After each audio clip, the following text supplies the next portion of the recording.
তাহলে আমার অন্যায়, আমার জুলুমের যে সাম্রাজ্য এগুলো খুব শিগগিরই মিটে যাবে। এই হাজারো দিকে আমার নবীকে রুখতে চেয়েছে, কখনো কখনো আমার নবী পাককে শহীদ করে দিবার জন্য লোক পর্যন্ত লাগিয়েছে। কোনোভাবেই যখন আমার নবীকে মিটাতে পারেনি, আবু জেহেল লাগবে এমন করে হাবিব ইয়ামানি বলে একটা জাদুকরকে ধরে এনেছে। যেমন পৃথ্বীরাজ এমন করে জাদুকর জয়ফলকে ধরে নবীর আওলাদ, নবীর গোলাম গরিবের নওয়াজের পিছনে লাগিয়েছিল।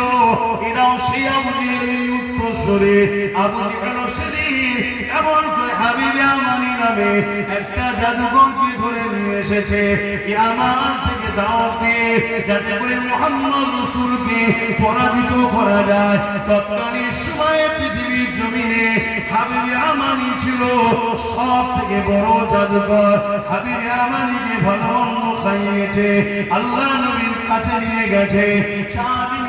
চাঁদ উঠেছে, আল্লাহ নবী ঈশা নামাজের পর খাওয়া দাওয়ার পর আবু কুবাইস পাহাড়ের ধারে হাঁটাহাঁটি করতেছিল।